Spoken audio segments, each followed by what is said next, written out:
Welcome to today's webinar, courtesy of the Kentucky Small Business Development Center in Louisville. Discover no-cost, valuable business services to help you thrive, whether starting your entrepreneurial journey or scaling your existing business. We have the resources and expertise to help you succeed.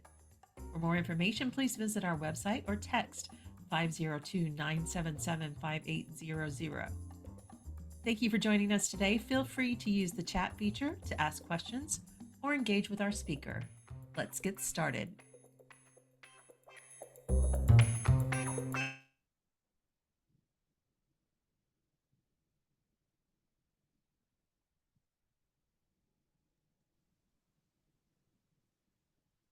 Hello. Should I go right ahead? No, hang on. There we go. There we go. I was trying to get my camera on. Anyway, welcome everybody. I'm Dave Atkin. I'm the director here at the Louisville Small Business Development Center. Thanks for joining us today. I don't know what's going on with this thing, but we'll keep on going here. So, as always, I'm joined with my coworker and good friend, Janet Flaw. Hey, Janet, how are you today? Hi, everybody. I think we had this problem last time, Dave. You've got some gremlins. You've got a new laptop too. I got a new laptop, yeah. Trying to get it before the price came up. But there we go. So anyway. I'm glad you guys are joining us today on a Tuesday. As you come in and get settled, we really appreciate you guys showing up today. Everybody's got a lot going on. But just to make sure you can see and hear us well, if you look at the bottom of your screen there, you should see your toolbar. And if you don't, just take your cursor and hover over the top of that. It should pop right up. And then if you wouldn't mind, just pop it in there and tell us your name and where you're joining from so we know you're out there and still breathing and can see and hear us. So it's me and Janet and Suzanne. Hey, Suzanne. Glasgow, Kentucky. Hi, Amy. Sarah from Iowa. I was there not too long ago. I love that. Austin, Texas. Great. Good to see you, Charles, Alva, Eric, Austin also. Oh, yeah, we're getting folks from all over. Gardenia, Margot, Western New York. Awesome. Jason. I really appreciate you guys joining us today. And, I just wanted to reiterate, I tend to gloss over the intro video, but we are part of the Kentucky Small Business Development Center. We are a statewide program here in Kentucky. We provide a lot of expertise, tools, and information, all free, necessary for entrepreneurs to start, fund, and grow their businesses. We do everything at no cost due to the U.S. Small Business Administration, the University of Kentucky, a bunch of different regional universities, colleges, and local economic development agencies. And don't forget to reach out to us at KentuckySBDC.com. You'll find a lot of resources there. You can request assistance there and can set up a quick meeting with any of us via Zoom.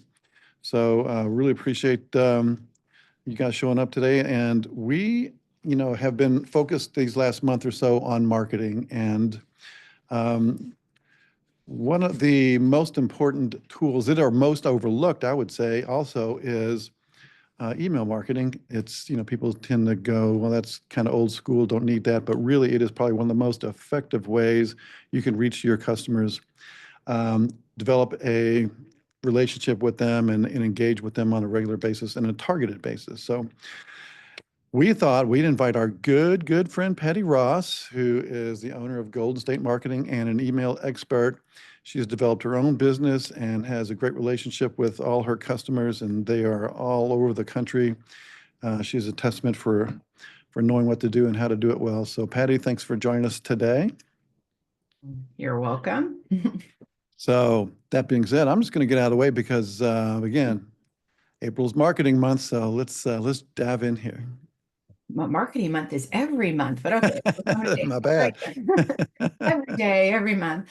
Okay, let me share my slides here. There we go. Okay. And shall we see everything? Okay. All right. Okay, perfect. And we're Perfect. recording. All right, so everything here. So welcome everyone. Yeah. So this is a little segment of email marketing. So important, as you're going to see today, how important email marketing is compared to all the other marketing tools out there. So this is boost your business, attract and retain customers.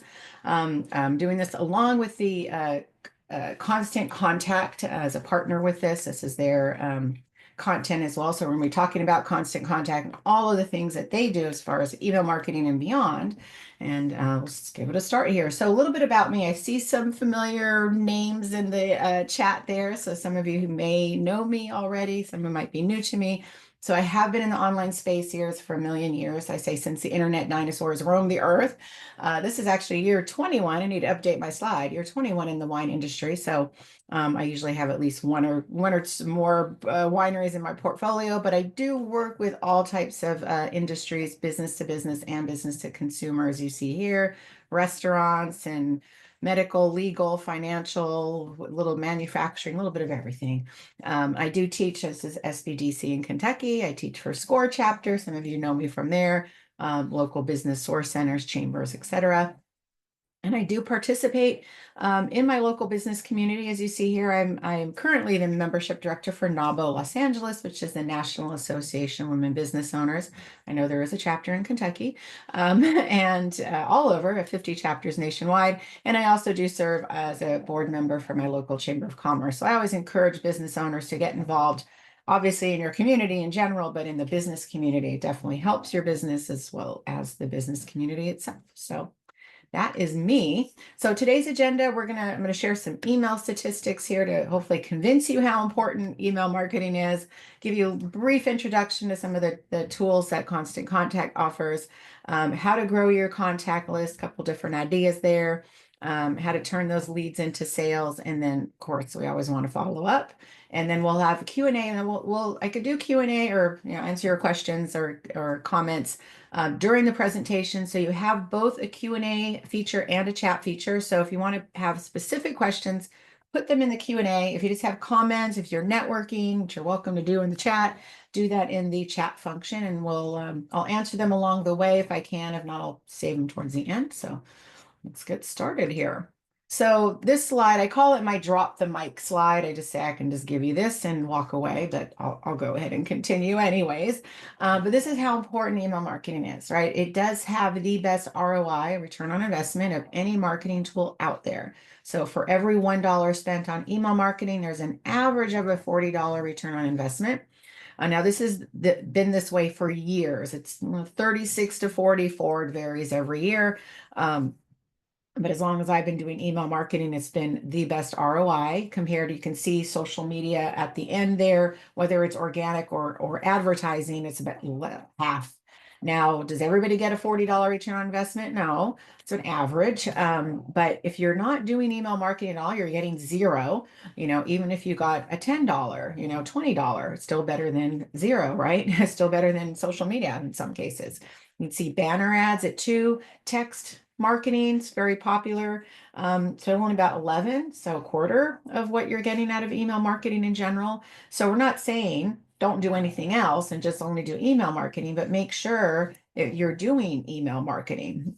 So many people, I'd like to know if you want to share in the chat, there's no shame here. We're not shaming anybody. If you want to share, do you have an email list? All right, so just put in the chat if you have an email. Yes, you have an email list. Are you using it, and which program, which email platform do you use? So if you want to share that, drop that in the chat. So I hear that a lot. It's like, yeah, I have a list, I have a few, but I haven't really been using it, or I'm kind of doing it sporadically, right? Or I forget to do it. Hi, Suzanne. So it's very important that if you have it, and it doesn't matter the size, right? So someone said, well, I have a few.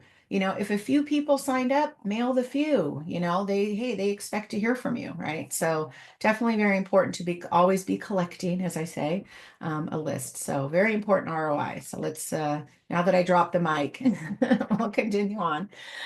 So your top 10 email marketing mistakes. These are mine, but in general, they're good ones to avoid. So not having a plan in place, right? I always say have a marketing plan in place, know exactly who your customers are, have a plan to collect emails, right? You want to make sure you have a plan to always be collecting emails.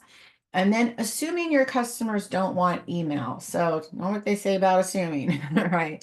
They do want, if they sign up, they do want to hear from you, and more often than you think. I'm going to show you a little slide on that. Email's not going anywhere. It's here to stay. As you saw from the ROI, that hasn't changed. I'm going to show you some other stats on who's checking email across the board. Again, not collecting emails wherever you can, always be collecting, not being consistent all year, right? So some of you might be holiday driven, like especially fourth quarter. So you pump up the volume at that time of year and then you kind of forget about it the rest of the year. So if that's okay with you not to have business, but I have a client that they do the large holiday outdoor displays, like stadiums and, downtowns and all that, malls. And they just hired me in February, and we're pumping up the volume now. I'm doing Christmas stuff right now, which is really weird in April, more February, March, and April. So because they know, like, hey, we want to make sure we get those orders in for these displays coming in towards the late summer and the early fall. They don't want to wait until closer to the holidays to get those orders in, right? So yeah, ho, ho, ho right now in April for me. And then number 5, no clear call to action. So definitely making sure you're in your emails. We won't go too in depth in that in this shorter presentation, but definitely making sure that you have call to actions. You're sending them to do a thing, right? Make a purchase, download something, whatever that thing is you want them to do. Conversion, as we call it. And then using your personal email account or using a freemium email. So there's really 2 different things here. I won't go too in depth in these, but using your personal email account, you should be using an email platform like Constant Contact. There's others out there, of course, but you don't want to use your Outlook or your Apple Mail or Gmail account to send out emails, as campaign emails. Those are for your one-off, business or personal emails, not to be using for bulk business campaigns. And then using a freemium, different thing, meaning your business email should be your domain email, not a Gmail or Hotmail or AOL or Yahoo. All of those are freemium accounts. If you have a website, which is your domain, you should have a domain email to go along with it. I know with GoDaddy, I think it's like $5 a month add-on for an email, much more professional. And there are technical reasons as well. You have to be able to authenticate that email address to use a program like Constant Contact. You cannot authenticate a Gmail account, so they will restrict you on that with it. And again, more professional to have a domain, and it makes it easier for people to find you. I will look down a list of people attending my classes. I'll say, oh, look, there's their domain email address. If it's a Gmail, doesn't have your name in it, I can't go look it up, so you want your customers to be able to do that as well. And then not using automation. So we'll talk a little bit about welcome series and things like that today. Make it easier, for you to stay in constant contact to get that business all without having to, do it all manually all the time. And then not looking under the hood, not looking at statistics, your open rates, click rates, conversions, all the email platform tools have that. You want to see, is this working, right? Especially, is it converting? Is it doing the thing that you want them to do, right? And then segmenting if you can. So if you have lists and have different things for different customers going on, maybe one group wants one thing, one group wants another. If you can segment, and so that you can hyper target your messaging to them. Some of us might not, might be just everybody gets the same messaging, which could work for some. And then thinking everybody can do email marketing, given how important it is. And I hear this with probably social media more so than email marketing, where it's like, oh, I'll just have my 17-year-old daughter, she's great doing Instagram reels or TikTok, so I'll just have her do the social media. Just like take your marketing, all of your marketing, as serious as you would any other role in your company, right? You wouldn't have your kid because they're great, they get straight A's in math, becoming your bookkeeper, or they're great with people, so you're going to make them your HR director. Take your marketing just as seriously, given how important especially email marketing is. Bring in an expert, either internally or externally for that. And then who is checking email across the board compared to social media? So I wanted to bring that in.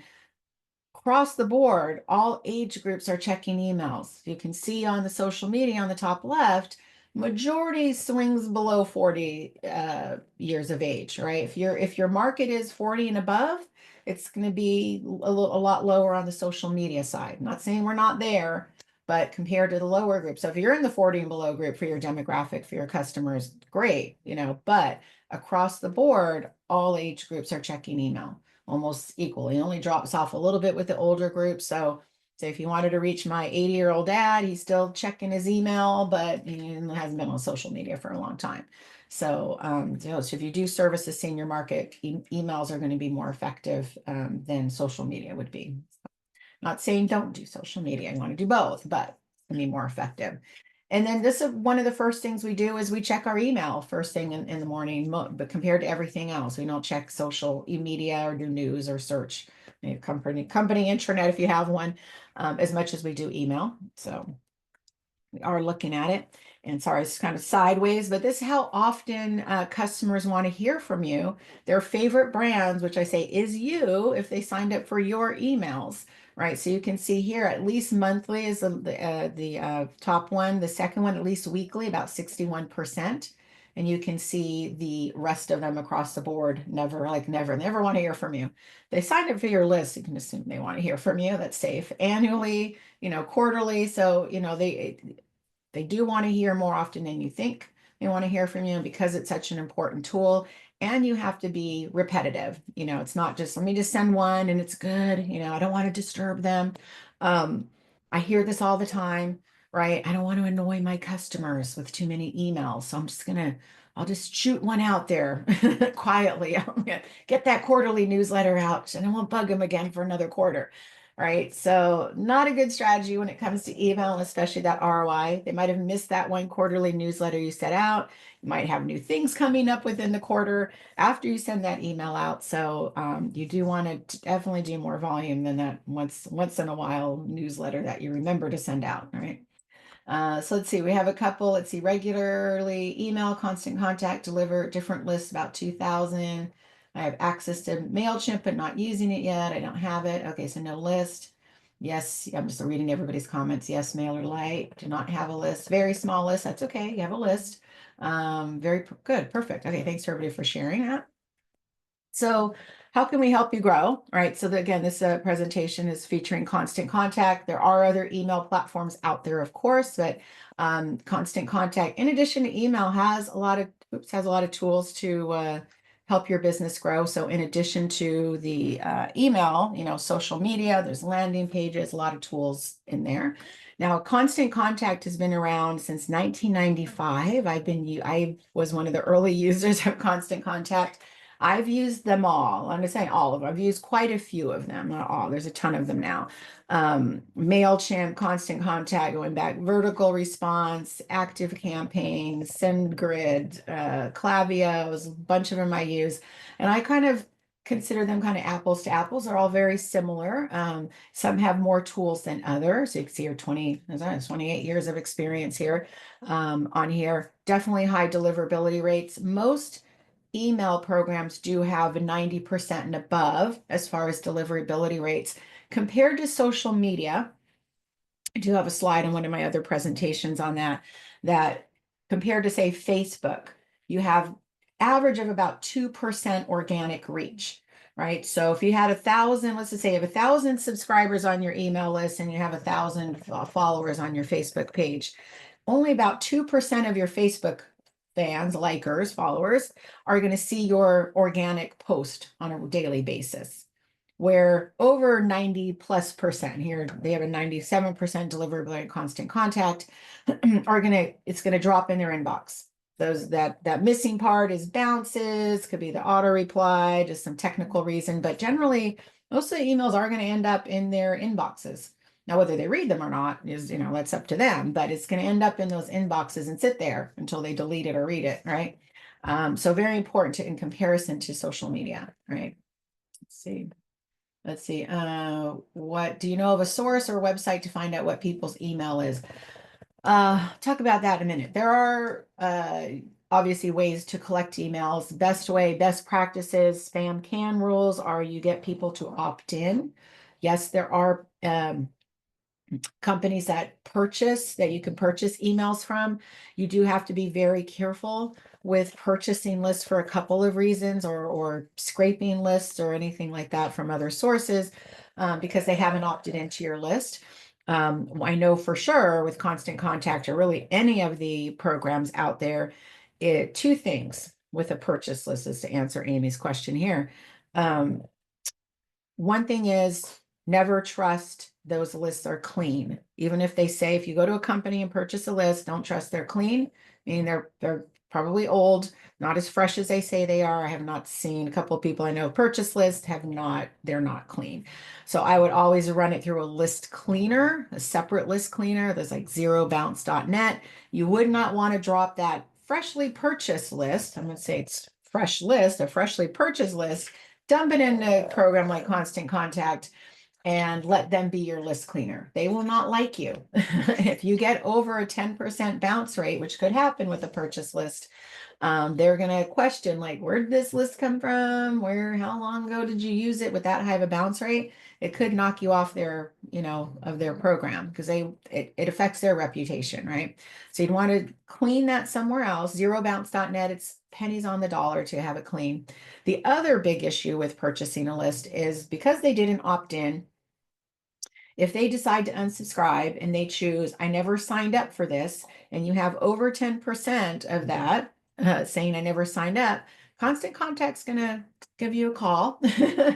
Any of them will. They're going to give you a call and like, where'd you get this list? How'd you do this? So where'd this come from? Are you sure they opted into your list? Because that will raise suspicion. So you do have to be very careful with that. Any of the email platforms are going to have that same issue as well. Let's see. Someone says, if you get contacts from a database such as Data Axle, can you cold contact them through something like Constant Contact, or should it be through regular business email? There's a couple of different ways to do it. So best practice, canned spam rules are, they should have been opted in directly from you, right? They chose, yes, I want to get an email from this company. And it could be a double opt-in, saying, okay, they opted in here and they get an email verifying that, but at least one opt-in coming in. Now you could say, for example, the example you gave of the database, and maybe I was at a networking event and I collected a bunch of business cards, and you should ask permission. So you could email them, send an email through your Outlook or whatever, your email, saying, hey, I met you at the conference the other day. I have your card. Hey, I have this great marketing tips newsletter. Let me know if you'd like to get on my list. I'll add you in. So you could do it that way. The Data Axle, the database one, you could do. I mean, you're obviously sending an email asking them to get on their email list, but at least you're doing it where you're asking for that permission up front, as opposed to asking for forgiveness, where I'm like, I'll just dump them into my Constant Contact account and send them an email, and yeah, they can unsubscribe. That happens, but again, you have to just be careful about the opt-ins and them listing as a spam, so I mean, even Constant Contact, I'm a obviously authorized local expert with them, partner, and they shut my account down in December. I think people were probably cleaning their emails and unsubscribing, doing unsubscribes. All of mine are opted in, through classes and stuff. But a couple people must have forgot that they opted in, and they didn't just go and unsubscribe and choose, hey, I never signed up for this email. They did something extra. I don't even really understand what they did, but Constant Contact basically shut my account down and said, give us a call. We need to talk, literally. And they said, where'd you get this list? And I added a few new opt-ins, didn't do anything different. And it was only in December. So I said, I know I went through my inbox to get to inbox 0, and I was unsubscribing from everything, just let me clean out my box here. Hasn't happened since. I didn't do anything different, but they did like a third party spam notice or something. That's how Constant Contact described it to me. And so they will shut you down, and they will double check everything. So I was able to say, hey, this is where I got the list. This is, nothing new. I got the list from. I don't buy any lists or do anything like that. So, but they were just, they have to be extra careful because it's their sender reputation as well that's affected. So very important. So you want to be very careful about purchasing, bringing in lists. Make sure you do the opt-in, request, hey, would you like to be on my list, rather than just adding them. So Let's see, if you're collecting email through your web page and they receive a confirmation but do not confirm, how long do you keep them on the list to send out to? Oh, so it's, if I'm reading that right, Danielle, if you're asking like they got the double, I'm sorry, not Danielle, Audrey. If they got the double opt-in and they don't do the secondary opt-in, because sometimes it does go to spam. So I think that's what you're asking, how long you keep them on the list to send out to. I would say as long as they've opted in the one time, then you're okay, right? The double opt-in, you can actually turn off the double opt-in in most of the email platforms. If you're finding that a lot of people aren't getting that secondary opt-in. So, because it's like, as long as they've opted in that first time, it's okay to, not have that secondary opt-in. It's just the initial opt-in, right? The initial one. So yeah, there's a couple different ways to go about it. You just have to be careful with that, especially using any of the platforms. There we go. Let me just take that out. Okay. So definitely one thing that Constant Contact was always known for, and again, there's so many new platforms out, but going back, say MailChimp, Constant Contact, some of the top players out there, they were known for their phone support. MailChimp, I think that's changed now that they're charging more for it. Where you could call them up on the phone, you're going to get a live person and he's going to help you walk you through anything you need to walk through. Or in the other ones, you couldn't even do a chat unless you were paying. On the free version, you couldn't do anything. So definitely very important if you need that help. They have that phone support. And a lot of different things that Constant Contact do. It's not just email marketing anymore. You can do social media, you can do ads through there, event registration, lead forms, surveys, a little bit of everything. I'm gonna move all these things out of the way. There we go. Text marketing you can do through there. There's AI tools within that. So to do your social media, there's landing page features in there. So a lot of great things going on in Constant Contact. Some of the other email platforms as well are offering those additional features. So it's no longer just email. So growing your contact list, as we've been talking about so far, right? Very important. So we're just talking about unsolicited email. What's your reaction, right? How did they get your address? Am I like, where'd this go? I mean, we're out there, right? Our information's out there all over the place. We overshare information on social media, right? Our whole world is out there. Again, emails could be marked as spam. I already mentioned that. You're going to unsubscribe potentially from it. So again, as I just mentioned earlier, make sure you are getting at least that initial permission from your subscribers. Ask them if you're to receive it. Again, doing the ask for permission or forgiveness instead of permission, not against canned spam rules. So you do have to be very careful with that. And then how do you get to the yes, right? So get them to say yes verbally, perhaps in front of you, of course, if they're at, at a mixer. I had somebody do that, like as I was giving the card, like, hey, would you want to be on my list? I'm like, oh yeah, okay. I'm totally open. Take my card, add me to list. I can always, again, I'm fine with that. And I like to see what people are emailing and if they'll follow up. Right. I always go to conferences and events and if there's an email sign up form sitting in front of me, I'm going to fill it out. And I'm going to wait and see, are they actually going to use it? And I sometimes will joke with them. I go, am I going to get an email from you if I sign this up here? So I want to make sure they're using it, of course, right? So check a box during purchase. If you have a website and they're purchasing, make sure you have a box on there. Hey, do you want to receive my emails? Can't be implied because they're making a purchase, right? So you want to check that box. That's usually pretty standard on things like Shopify and Wix, and most online shopping carts will have that feature. So, and then having an online form, making sure your email sign up form is everywhere. It's on your website. It's on every single page. Top is the best. If you can put it on the top, that's the best practice on every single page, if not at the footer. But make sure it is on every page, not just your sign up form or about us form. And make sure it works. Make sure it's going somewhere. You know where to find the emails, believe it or not. So check your website, do a little test and make sure it's working. All right, a lot of different places you can check them. So again, list growth in person, any events that you're doing, make sure you're collecting that. Of course, getting the opposite opt-ins. You're on anywhere online, your social media, another place to do it. So you can do posts on social media, like I evergreen for some of my clients, a social media post once a week saying, hey, sign up for our mail list. Some offer, coupons or discounts or free shipping. Others are just, hey, sign up for this list to get exclusive offers and, in event information, etc. So wherever you are, I say, always collect everywhere you go. Anything in print? Do you have your business cards, your, any marketing materials out there? Do you have a storefront? Put a QR code out here, sign up for our mailing list, have a sign up form or a tablet. So make it easy for people to actually sign up for your list. I have a client, they have a scrubs business, and I think she put QR codes in the dressing rooms and for social media signups and the email signups. So as they're in there, they can, scan.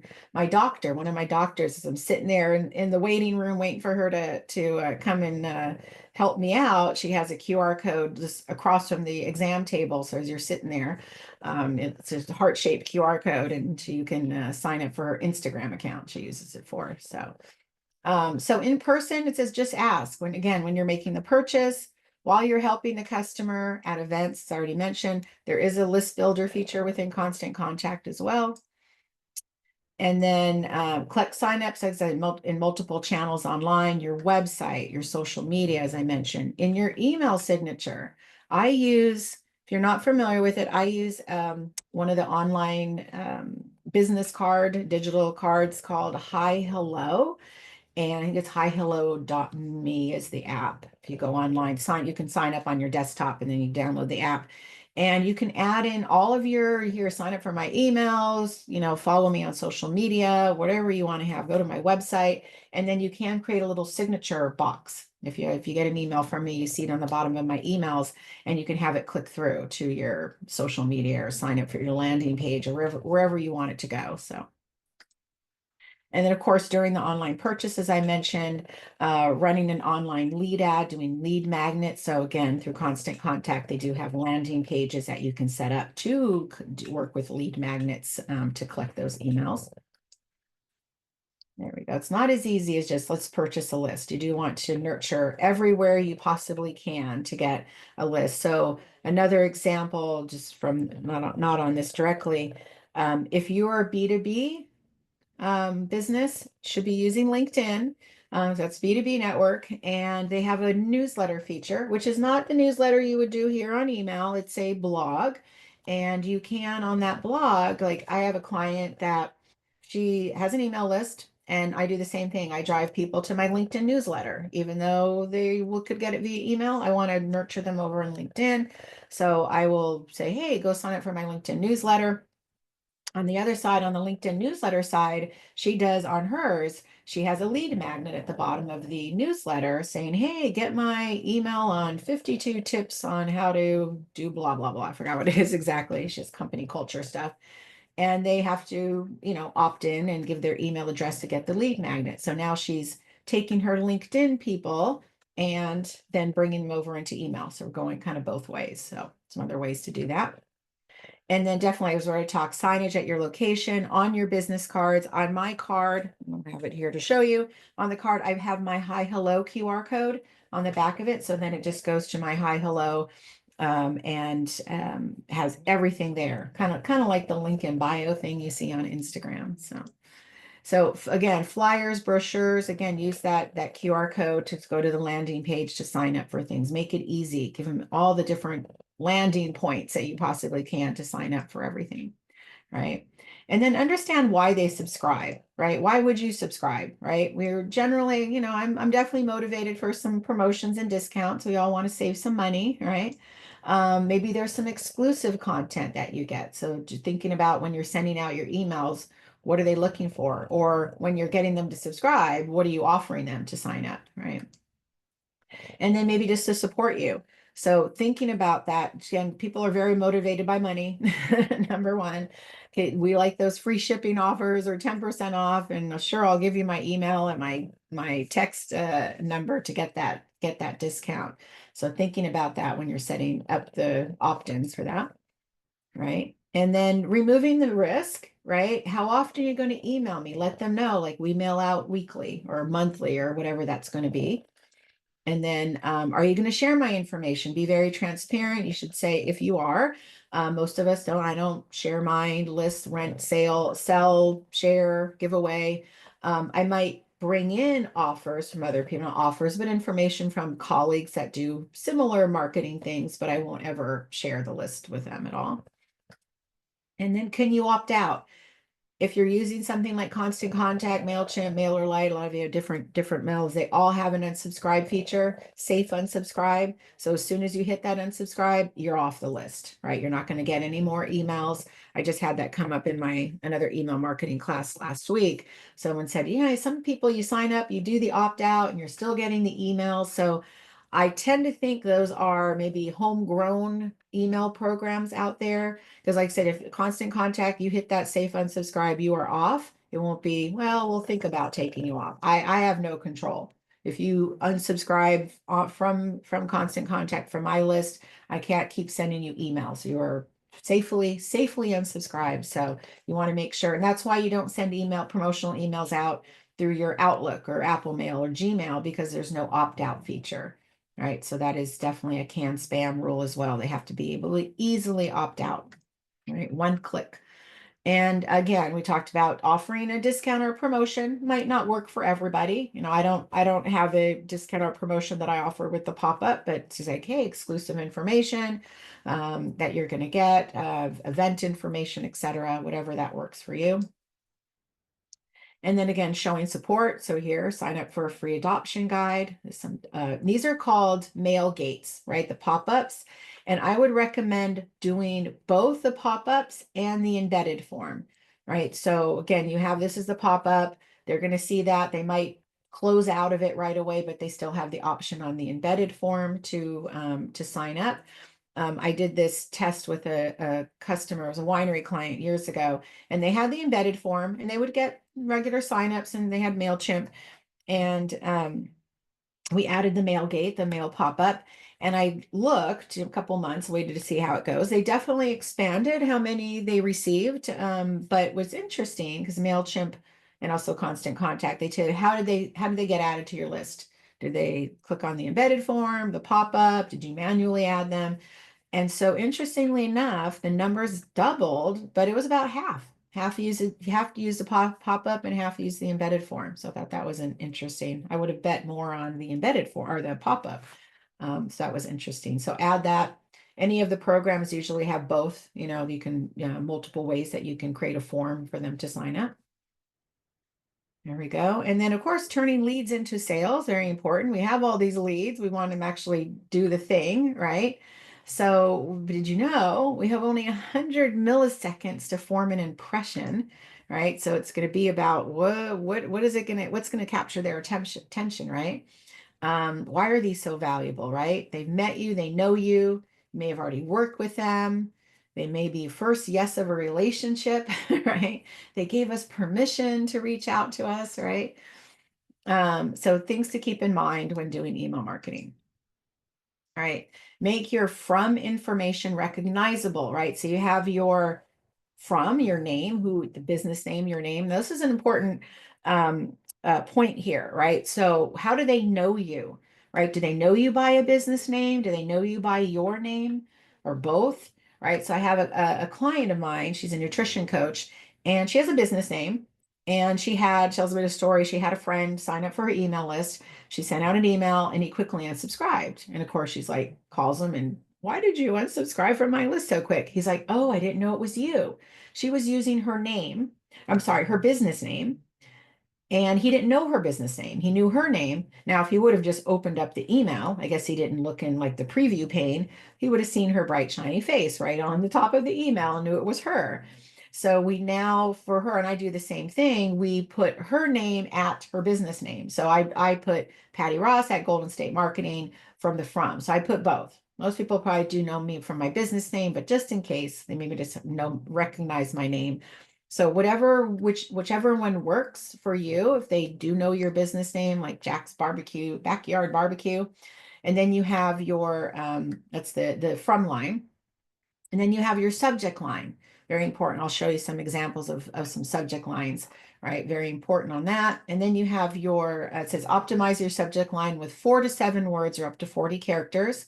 Because again, it's depending on how they're looking at it. Could be on a mobile device, or it's going to be a little shorter than maybe a larger desktop or laptop screen on there. So you want to keep that short. And then the preview line as well. So we'll talk about the subject line first. Most important is what's going to grab their attention, right? Almost 50% of email recipients open the email based on the subject line alone, right? So that's the first thing we look before we decide we're going to open it, right? So you want to get creative with your subject line. Here's some examples.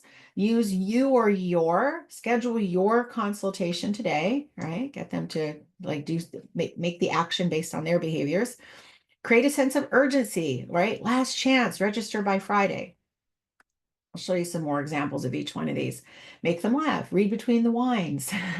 I did one when I had a winery client. Actually, it was Constant Contact. This was, oh my gosh, this had to be like 2007, 8, 9, somewhere in there. I was working for a winery client, and I did an email for the holidays, for Christmas. And I did something like take a cab to dinner, because it was, the business was called Age Cabernet Trust. And actually Constant Contact like picked it up as one of the top 10 holiday email subject lines for that period or something. I was like surprised to see that on their list. So you know, be kind of have fun with it, right? Pull at their heartstrings, right? Take 5 minutes to help fight hunger, right? Of course, if you're a nonprofit, it's all about anything you do. It's like pulling on those heartstrings to get them to donate, right? And then pique their interest. You don't want to miss this, right? Curiosity.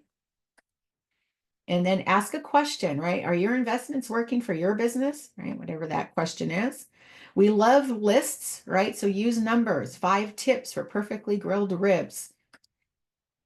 And then you want to avoid these in your subject line, right? So words free, guarantee. I mean, I don't know if we use the word spam. You have to be careful with free, like, oh, free shipping, free giveaway this. This happened with a credit union I worked with years ago. We did free seminars. And so we found, and we had a Salesforce was their email platform, and they had a great spam checker. You know, we only had to pay like $3,600 a month for the email program. That's, you know, credit union could afford it. And their spam checker found that anything with free, it was going through spam traps. And unfortunately, with a credit union, a lot of the words we had to use were spammy words. Anything with money, credit cards, loans, right? Even though legit stuff with the credit union, they're just words that tend to have a lot of spam because there's a lot of scams going out there. So we had to change it to complimentary, right? So you have to be careful about some of those words out there that might seem a little scammy, unfortunately. So things like be amazed, your income, earn 2,000 per week, act now.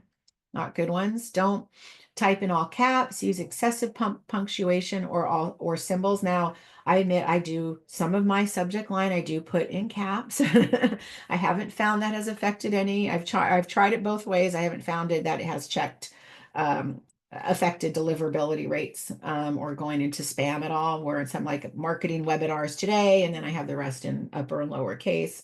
But you don't want the whole thing in caps on there, right? I always call that shouting, right? So some other ideas for subject lines, very important. Sorry, some of these got a little small there. I don't know what happened on that slide. So you could be informational, big news stores opening soon. Personal, if you're collecting the name, which you should, and you can do a merge tag, it's called, where you can put thanks for joining us, Joe, right? Susan, try these new partner apps. Urgent, right? 2 days left to register. Don't miss these great deals. As I already mentioned, the list, right? 10 pieces to add to your wardrobe, the 5 barbecue tips. Clever, catchy, keep those buns warm. Could be little, I'm not short and sweet ones. Hello. I think those are kind of like, oh, is this somebody I know? So I guess those can kind of work. Scarce, right? Just 10 tickets left. How to remove stains, how to grow your list. Again, talk about the question. Bunch of them here. Local, hey, it's hot in Houston, this week's events.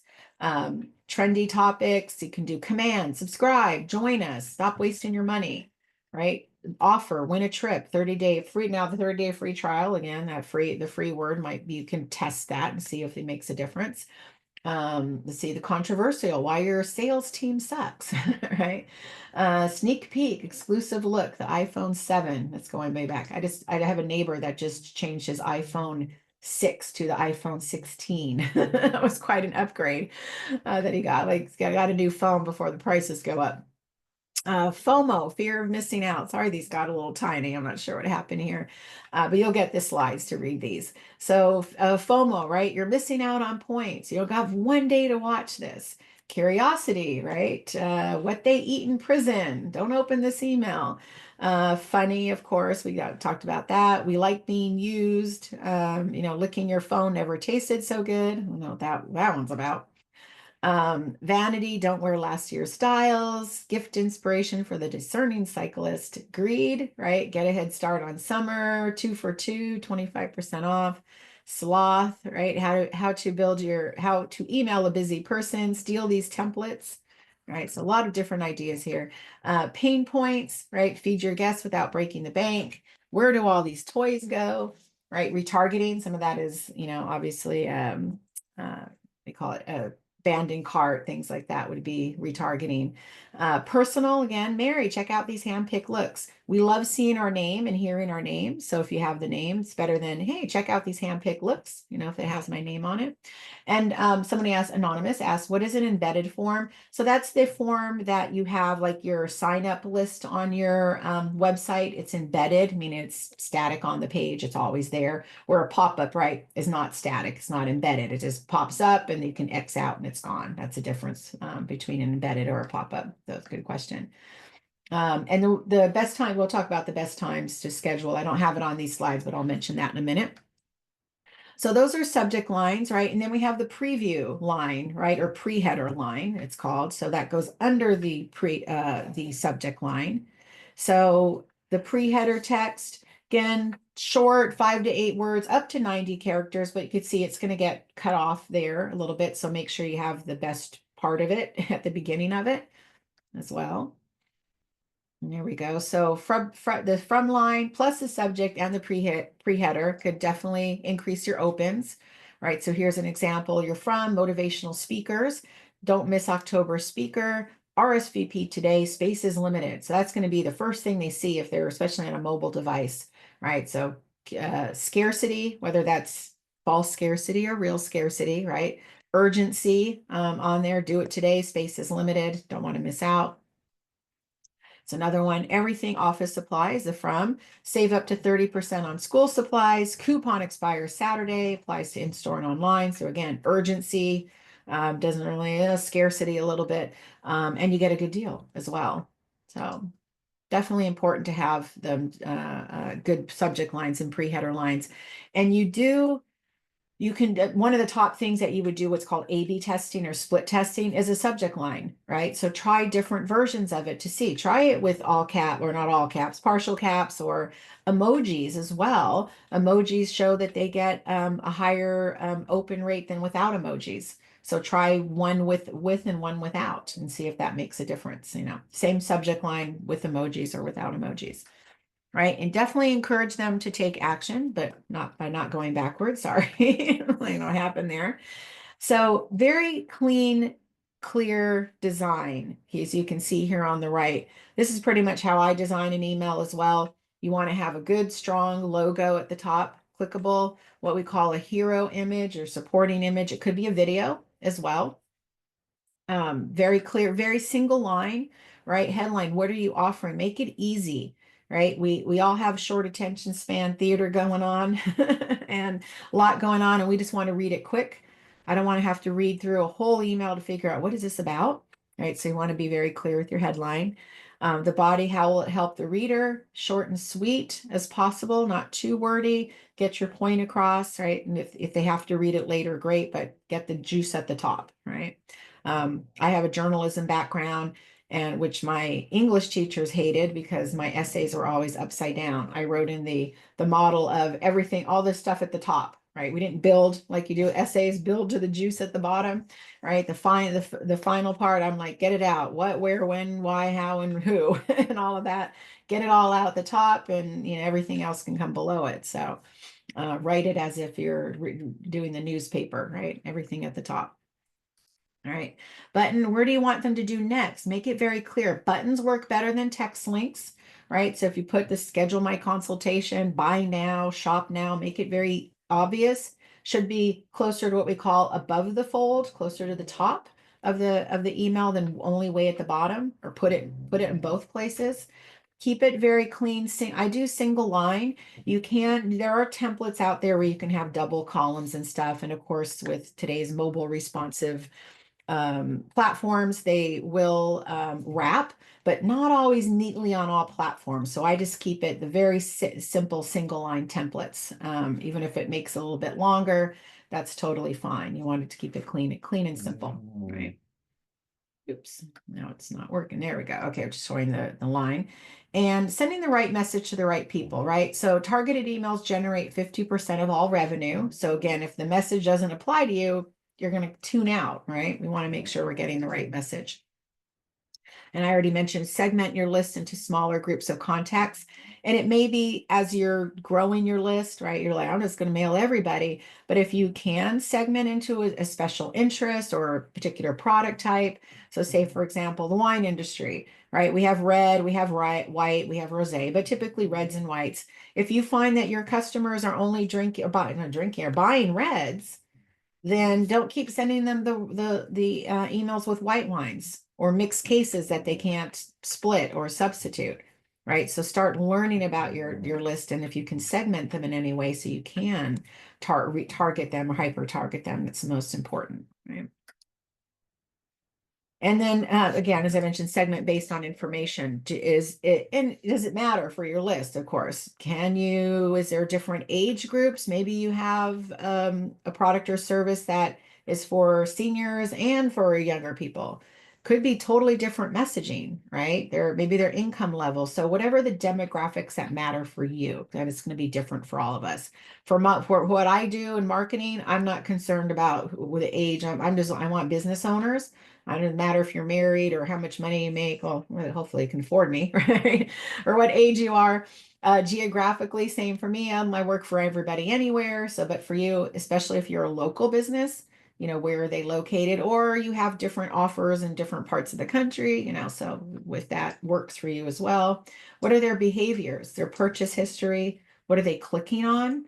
So you do have click history. You got all the email platforms, constant contact. I can see who's clicked on what link on the email, and you can do follow-ups on that. Like, oh, everybody clicked on this email marketing class. Let me send them some information. I'll send them my blog article about email marketing and how important it is, right? Or hey, they purchased the Chardonnay. I'm going to send them the Chardonnay deals, right? So there are things you can check behaviors on, right?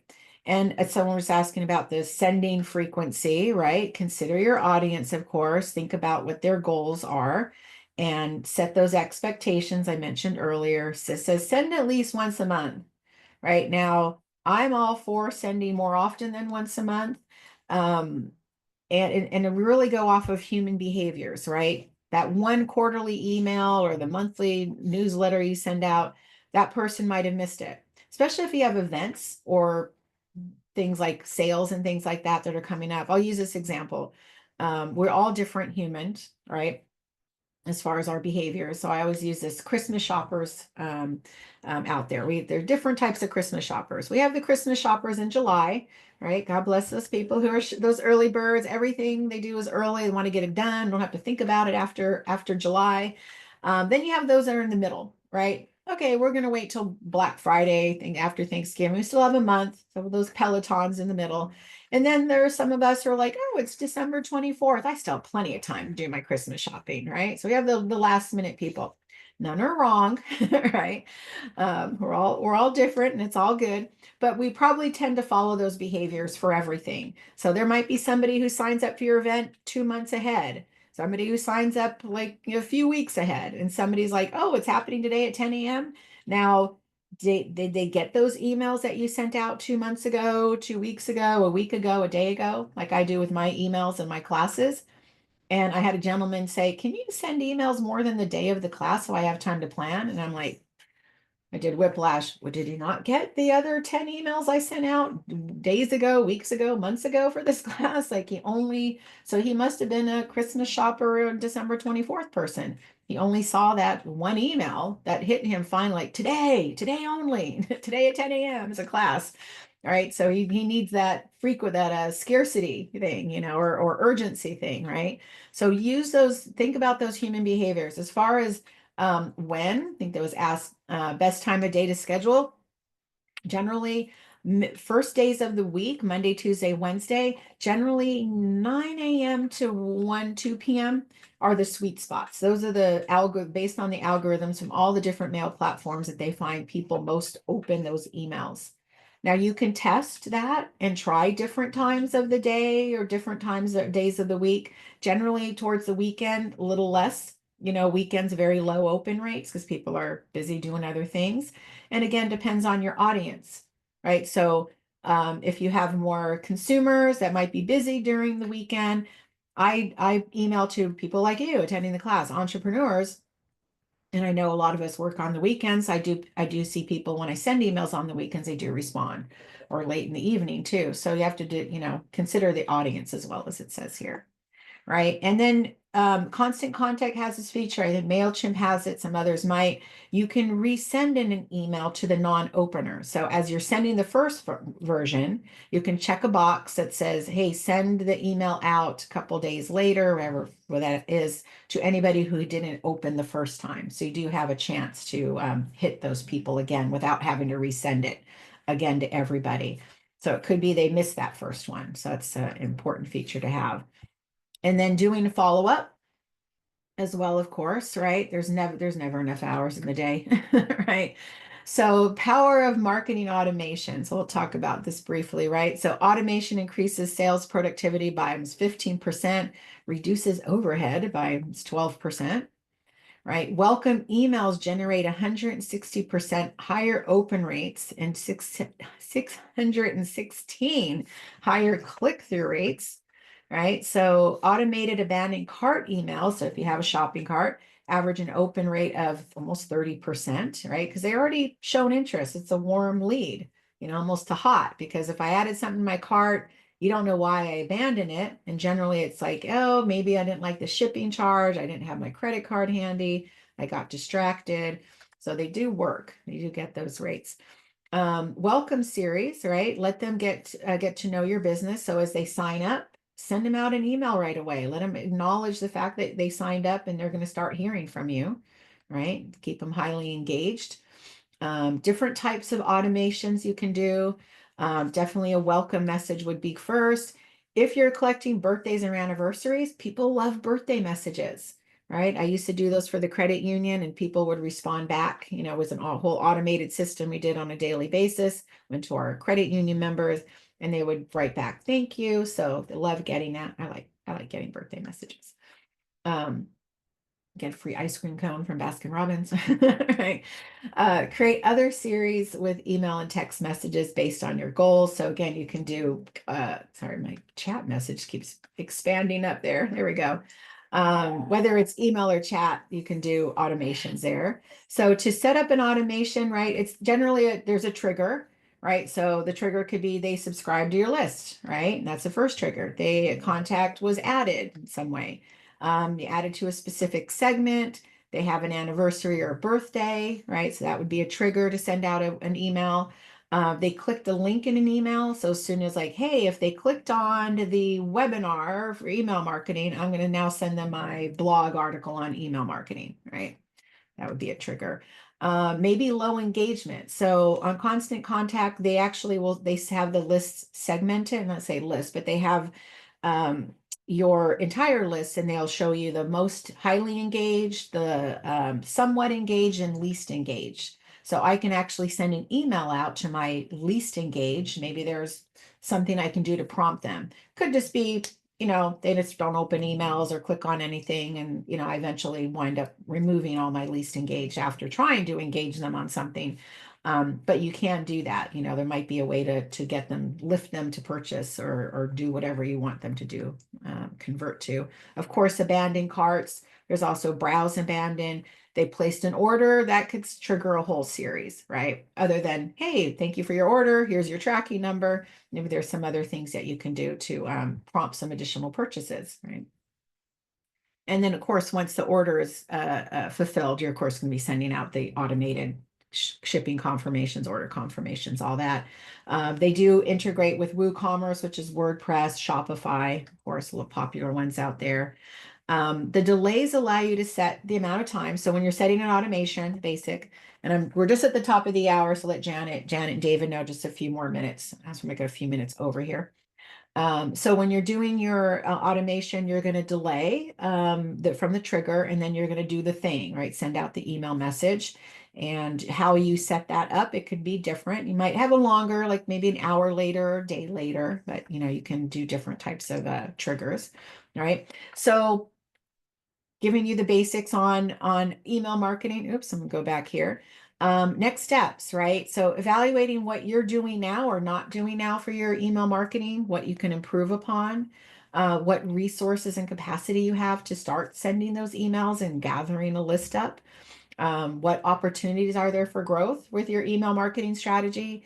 And are you prepared to adapt the strategy and scale your efforts accordingly? So you all are welcome. On the right, there is a QR code if you want to schedule a free strategy session with me, or go to callwithpatty.com and we could talk about your email program, anything you want on your marketing. And I do have a marketing lab group on LinkedIn. You're welcome to scan that QR code on the left. You are welcome to come in, introduce yourself, shamelessly plug yourself. I don't have any rules on that in my group. As long as you don't put up anything illegal, please go ahead and introduce yourself, what you do, put a link to your website, whatever you want to do. But ask any questions about marketing that you have. I'm there answering questions, and we have 1,400 other business owners in there ready to answer questions and to collaborate with you. So I'm going to just check real quick to see if I missed any questions. Let's see here. I already answered the one on the best times and days. I currently use HubSpot for CRM. I'm still on the free plan, but we'll need to upgrade and pay. How is Constant Contact the same and different from HubSpot? Different. I mean, pricing different, definitely. They have different plans. I can't quote any pricing here because it's going to depend on the size of your business and what options you have. But definitely compare. I'm not saying just go to Constant Contact, go to whichever one you want, but compare all the different features that it has on there that you're going to use. Right. See, HubSpot's great. It's a marketing platform. You can do the lead magnets, and it basically tracks all of the different activities you do. So like if I'm on your list, it will say you sent out an email and I responded to it, or I downloaded the white paper. So really figuring out your goals with it, if HubSpot makes sense versus what Constant Contact or any of the other mail platforms can do for you. Let me just look here. Okay, yep. Okay, no other questions there. So one little free gift from another QR code. I should have told you, get your cameras out and be ready. Constant Contact is offering a free trial if you want to try it out. You can do that. You also, if you want to sign up, they do have a 30% off for 3 months. That code there, that 330p there. And you're welcome to reach out to me for that strategy session. I can walk you through anything on Constant Contact or marketing as well. So that's your little gift from Constant Contact. So if there's no other questions, thank you very much. I'll pass it back to David, and I think David. Yep. Thank you. And you're on mute. You're on mute, David.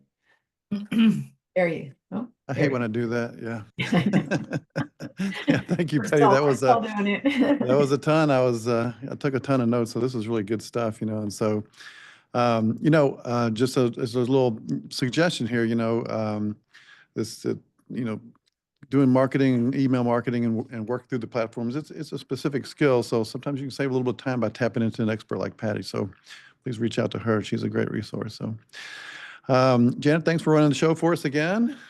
And thank you, guys. We'll see Patty again next month. We'll talk about email and social media, connecting those two. And a reminder for everyone to stick around for just a second to fill out our survey. That'd be great. Thank you, Patty. Thank you, thank you, everyone. Patty. Have a good rest of your day. Thank you. Thanks, everybody. See you next week.